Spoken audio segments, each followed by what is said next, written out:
Have you ever encountered something that made time stand still? A few weeks ago, while researching forgotten archives about the Korean War, I found a metal box marked only with the number 1951 inside. Wrapped in layers of cloth and dust was a small leather diary, the kind scouts used to carry in their uniform pockets. The first page was blank, but on the last, a single shaky line read, 6 steps beyond the bridge. From that moment on, I couldn't let it go. Who wrote those words? What happened?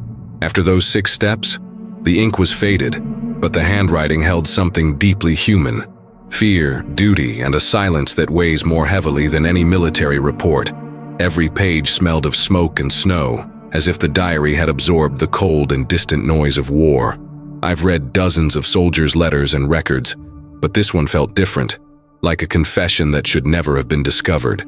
And the location mentioned, the bridge over the Imjin River, appears repeatedly in old maps and military documents, always surrounded by reports of patrols that did not return. Tonight, I will read this diary exactly as it was written, uncut, unadorned, just the words of a man who walked alone in the darkness and took 6 steps beyond the bridge.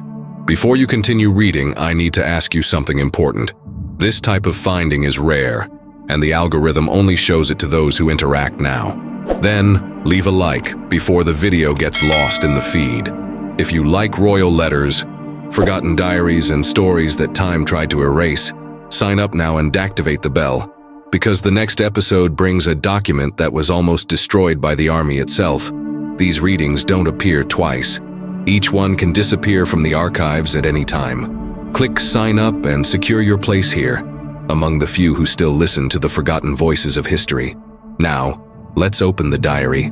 I will read this diary exactly as it was written, uncut, unadorned, just the words of a man who walked alone in the darkness and took 6 steps beyond the bridge. When I first opened the notebook, the sound of the dry leather breaking sounded like a whisper, a sound that didn't belong in this time. The paper, yellowed and brittle, exuded a faint smell of old smoke, mixed with the rust from the paper clip holding the last pages together. The handwriting was uneven, penciled, with firm strokes at the beginning and shaky ones at the last lines, as if the author were writing with frozen hands.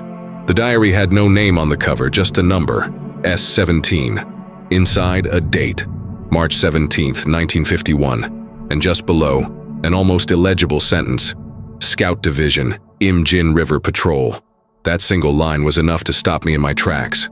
Anyone familiar with history knows what that means. The Imjin River was the site of one of the most mysterious passages of the Korean War, an area where entire patrols disappeared into the mist, and where unofficial reports spoke of echoes of voices and lights floating across the ice. But what caught my attention wasn't the myth, it was the technical detail. The diary was real. The paper type, the weight, the format, everything matched the diaries distributed by the U.S. Army in the winter of 1951. And there was even the registration stamp, 3rd Infantry Division, partially erased, but unmistakable. Each page seemed to have been written between long pauses, as if the soldier glanced over his shoulder before continuing. The first lines described the snow covers the sound of footsteps. Even the living seem absent. It was almost poetic writing, the kind of thing a tired man writes when he realizes maybe no one will read it. I continued leafing through and found notes about the terrain, coordinate markers, something that looked like a sketch of the Imjin Bridge, sketched in charcoal. Below the drawing, a short note, reconnaissance 0400 hours. Alone. Alone. No scout crossed alone. It was then that I realized how much that document could mean. It wasn't just a war record. It was the silent testimony of someone who disappeared, and perhaps left his last words on the pages now before me. The dim light from my lamp reflected off the edges of the diary. Every stain, every fold seemed to contain a story. The margins were burned as if the notebook had been exposed to a distant explosion or fire, and between pages 12 and 13, a small sheet of silk was taped. Inside it, a piece of map with a red dot over the word bridge. I took a deep breath and continued reading. Day 1. The bridge is still standing. The river seems asleep. I was told to count the steps across, to measure the planks, but some footsteps aren't mine. I hear them when the wind dies down. The writing was straightforward, without dramatization. The soldier described the landscape, the cracking ice underfoot, the metallic echo of the bridge, and then something that gave me chills. There are frozen footprints going in the opposite direction. No reports. Mention a return patrol. The following pages contained detailed observations: temperature, wind direction, distance from the observation point. It was the diary of a man trained to record, not to feel. But as the hours passed, military precision began to give way to fear. Day 3. They ordered a retreat, but the radio failed. The sergeant says the cold may have drained the battery. At 300, I heard someone cross the bridge. He counted 6 steps. Then, silence. The phrase repeated itself over. Several lines, as if the author were trying to convince himself that the sound was real. 6 steps. Always 6. That's when I noticed the pattern, and felt the same chill many of you might feel now, hearing this for the first time. Army records from that region repeatedly mention the number 6. 6 soldiers missing, 6 signals intercepted, 6 minutes of radio time before they vanished. Coincidence? Perhaps. But in the context of war, coincidences are rarely just that. I closed the diary for a moment. The sound of the leather cracking sounded like a distant echo, and that's when I noticed another detail. Along the bottom edges, there were circular marks, as if drops had fallen onto the paper. They weren't rain. The ink expanded unevenly, typical of something hot dropped. Maybe blood, maybe coffee, maybe tears. As I watched, the lamplight flickered. I don't know if I imagined it, but I swear that for a brief moment, I felt like I heard a soft, almost metallic sound coming from the window, as if something was tapping lightly against the glass, repeating the rhythm of 6 taps. The reading continued. Day 5. No one talks about what happened. They say it's local superstition. But I saw the bridge breathe. I saw steam rise just as the river was frozen. These lines seemed written in haste, as if the author knew he was being watched. And just below, in smaller handwriting, the captain says if I hear the sound again, I should respond. But how do you respond to an echo? I closed the diary and stared at the accompanying map. The bridge still exists, or rather what's left of it. Today, it's just a broken concrete structure, covered in moss and silence. But the red dot on the map marked something 6 paces from the east bank. No official document mentions this point. That's when I decided to go there. I returned to the Imjin Bridge nearly 70 years after the diary was written. The path to it is silent, a flat field of sparse vegetation, broken only by rusted rails and concrete pilings. Fog shrouds everything. The air feels heavier there, as if still carrying memories. The diary hasn't left my backpack since the day I found it. The dry leather creaks when I open it, as if complaining about the humidity. The last page still stares back at me. 6 steps beyond the bridge. I follow the same number of steps. Each one echoes in the void, as if the ground holds its own memories. The river below reflects the gray sky. There's no wind, just the muffled sound of water moving slowly, dragging along ancient chunks of ice. As I walk, I remember the soldier's notes. He spoke of a repetitive metallic sound, of something that responded when he called its own name. I still don't understand if he heard echoes or voices. But the bridge, even in ruins, seems to whisper when the air changes direction. The exact spot marked on the map no longer exists. The shore has been rebuilt with concrete and barbed wire. Only an old moss-covered block remains. I place the diary on it and observe. The sound of paper against stone is barely audible, but in that stillness, it seems the only living sound. I read part of the text again. Day 7. The captain doesn't believe it. He says it's wind on the ice, but wind doesn't call my name. Yesterday, the radio picked up a sound that repeats footsteps. 6 beats, always 6. I close the book for a moment. It's not fear.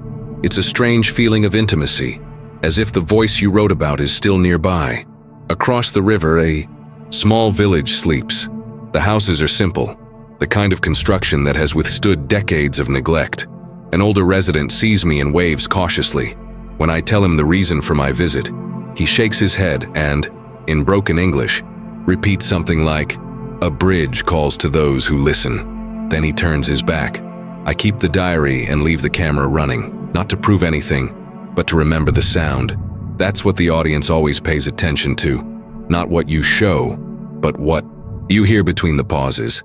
The wind shifts and the cold begins to bite. I grab the recorder and mark the spot. Coordinates, time, temperature. The same pattern the scout used.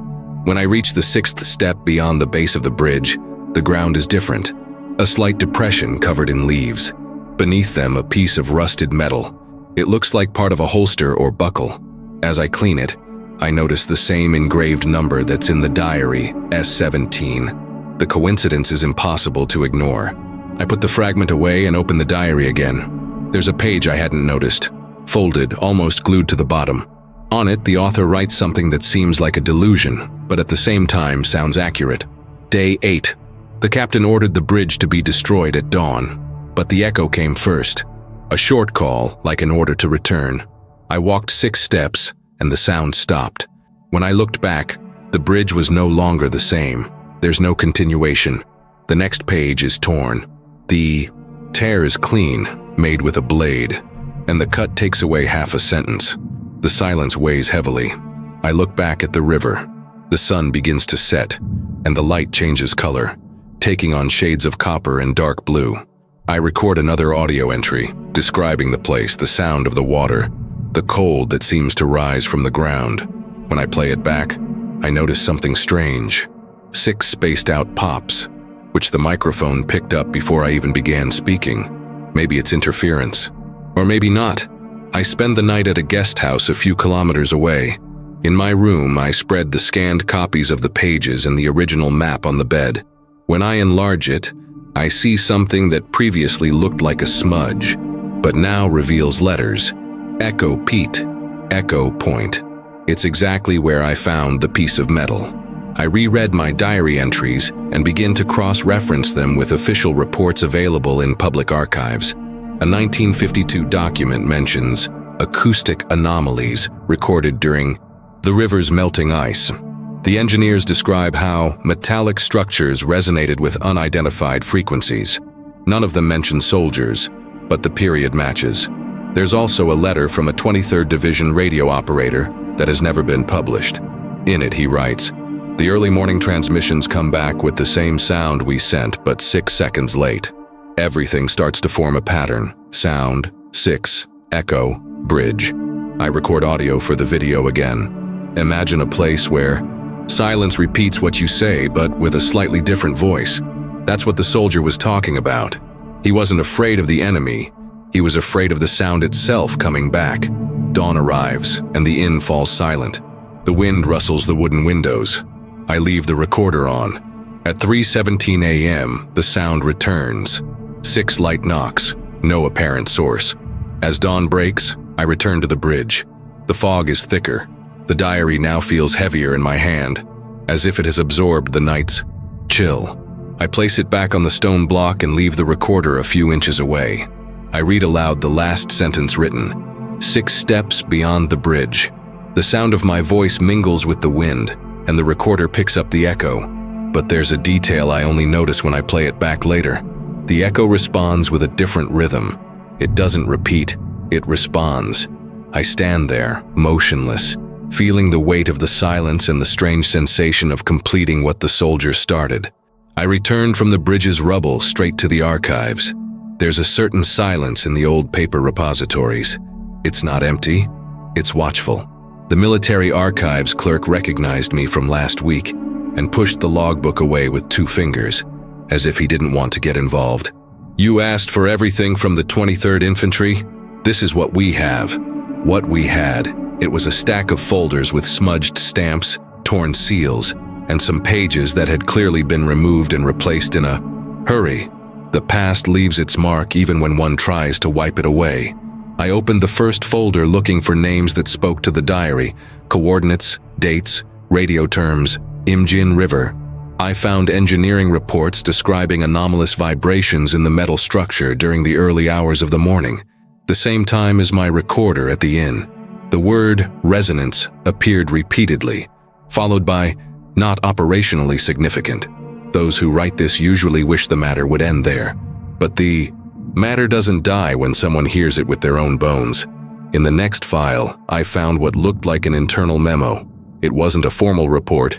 It was human, almost confessional. Operator L, echo test at 03 boss 0. Response with a constant 6-second delay. Voice not perfectly identical to the original. Someone underlined, not perfectly identical. I tapped the sentence as if that would bring it back. My diary scout wasn't afraid of the enemy. He was afraid of the version, almost the same of, the sound itself. I went back to my notebook and wrote down 6 seconds, 6 steps. Perhaps a scout's weary mind has translated time into distance, like someone measuring the world with their body. In war, that's how you navigate. Steps, breaths, heartbeats. The librarian drew my attention to a separate box of civil records. It has local newspapers and parish records from the period. Lots of uncatalogued stuff. When I heard parish records, I felt that little click of someone finding a missing woe. Peace. In war zones, churches often accidentally hold memories. Baptisms, deaths, vigils, bells that ring out of turn. And sometimes notes priests jot in the margins to remember what doesn't fit in the sermon. The box smelled of damp wood.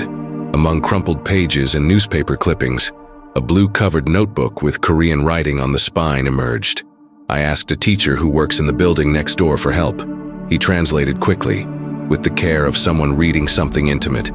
Imjin. Parish, Vicar's Notes, 1950-1952. In the margins, small comments in the same tone as my diary, only on the other side of the bridge. One March night in 1951, the vicar wrote, "The boys say the bridge calls to those who listen. Those who answer come back different." And just below, in smaller print, 6 knocks on the sacristy door. I opened it. No one. The bell slid half a turn of its own accord. I took a deep breath. The word, 6 it, wasn't just in the soldier's head. It was scattered like dust. Over everything. 6 beats, 6 steps, 6 seconds. The professor closed the notebook respectfully, as if returning a body to its proper place. In the same week's newspaper, a tiny note. Residents report noises on the bridge during the early hours of the morning. Authorities ask that no one approach after curfew. It wasn't headline news. It was the exact size of a warning that wants to be forgotten.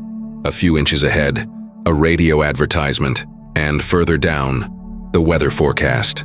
War, as always, coexisting with everyday life. Announcements, weather, alerts, and silence. I returned to the inn with the copies and sat on the floor, spreading everything out like someone putting together a mind map. The diary with the code 17, the piece of metal, the Echo PT on the map, the operator's memo, the vicar's notebook, the newspaper note. The room seemed smaller with all this open, as if the air had to share space with papers that still emitted a faint sound. I placed the recorder in the center and said, if someone kept this diary for 20 years before hiding it in a box, it wasn't to protect the contents, it was to protect the author. And without meaning to, I realized I was imitating the drummer's rhythm. Short sentences, long pauses, the search for the word. Right.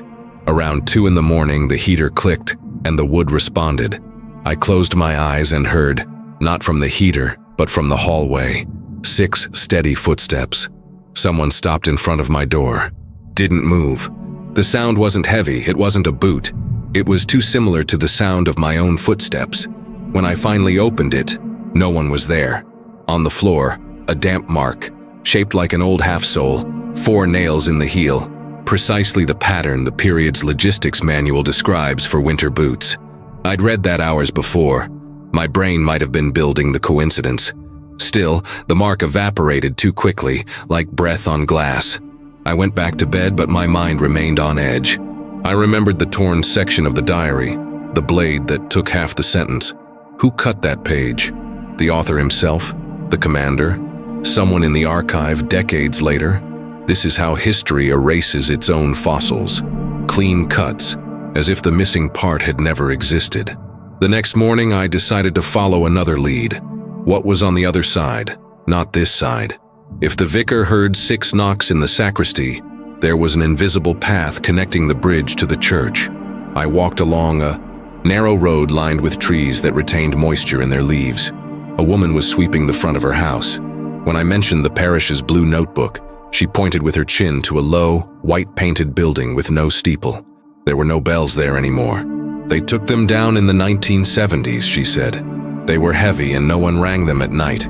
Even so, inside, a frayed cord dangled like a leftover nerve. The current manager, a middle-aged man with weary eyes, let me see the walls behind. I put my ear to it. It's silly, I know, but we who collect echoes have to make foolish mistakes.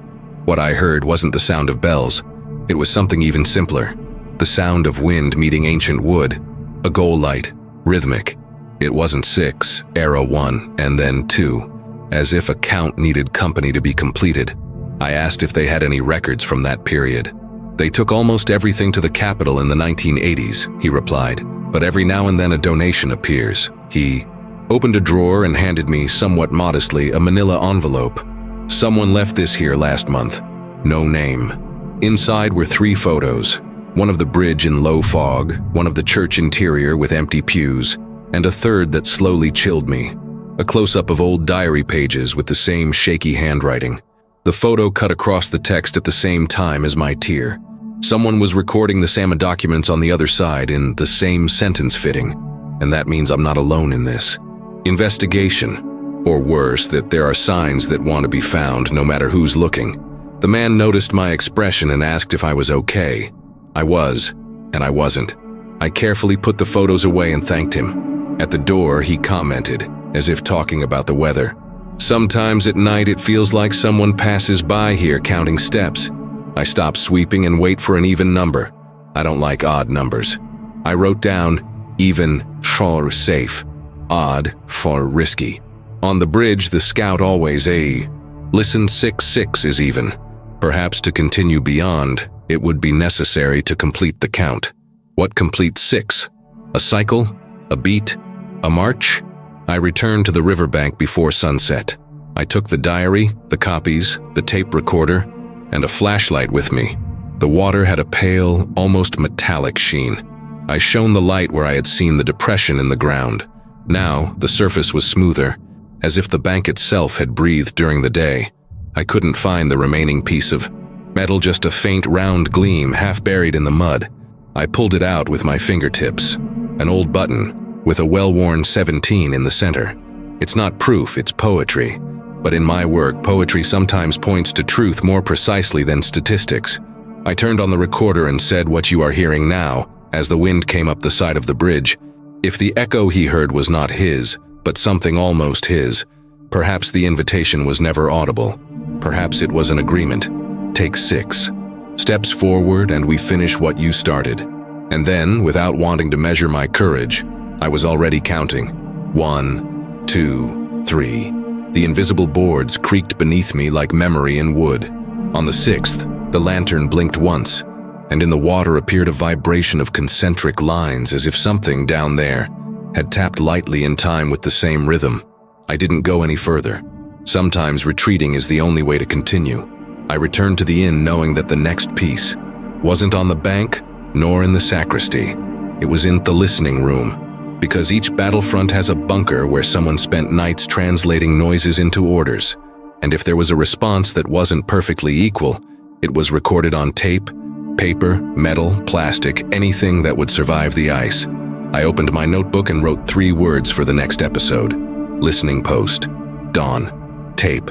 I closed my eyes and heard, not from the past, but from the present, a clickety on my recorder, like someone pressing recon the other side of the bridge, ready to let me hear what Soldier S-17 tried to write in the half that someone cut out. And it is exactly there, at that point where the sentence is missing, that the click still vibrated in the air when I realized the tape recorder was off. The red light was flashing, but the tape wasn't spinning. Still, the sound was there, a low, insistent rustling as if the metal itself were breathing. I looked around. No wind, no machines, just the room, the open diary, and the shadow of the lamp flickering on the wall. I picked up the diary, sat on the edge of the bed, and reread the entire last page, letter by letter. As I read, I noticed something I'd missed before. The words, 6 steps beyond the bridge, were tilted slightly upward, as if the author had written it while leaning on something unstable, or in too much of a hurry to maintain the line. In the bottom corner, an oval smudge. In the slanted light, a thumbprint was revealed. No signature, just a human touch spanning 70 years. I took the recorder down to the car. Dawn was beginning to dissolve the mist over the river. The bridge loomed half dark, emerging from the steam like a reluctant memory. I placed the microphone on the stone railing and let the tape run. The sound that came wasn't an echo. It was a rhythmic sequence of soft taps, then silence, and finally a sharper noise, like metal on ice. I counted involuntarily. 1, 2, 3, 4, 5, 6. The full pattern was back. Only this time, it wasn't a response to a call. It was an invitation. I considered retreating, but curiosity overcame my fear. I grabbed my flashlight and advanced through the structure. Each step creaked under the weight of time, and the smell of rust mixed with water was almost sweet. The diary, clutched to my chest, seemed to pulse alongside my heart. In the 6th step, the engraver made another click. The flashlight's light vibrated and revealed on the concrete side wall an inscription almost erased by the moss S17. The same mark of the diary, the button, the metal fragment. Everything fell into place again. The scout hadn't just left words, he'd left a path. Further down, the inscription was something new. Thin letters scratched with a knife. Relay complete. Transmission complete. For a moment, everything made sense. The scout wasn't talking about voices. He was talking about communication. The bridge was a test site, a makeshift radio experiment between hostile shores. 6 steps, 6 seconds, 6 pulses. The echo he heard was the message itself, reflected by the ice and metal of the structure. And when the bridge was destroyed, part of that signal was trapped in the ambient noise, repeating for decades, confusing wind with memory.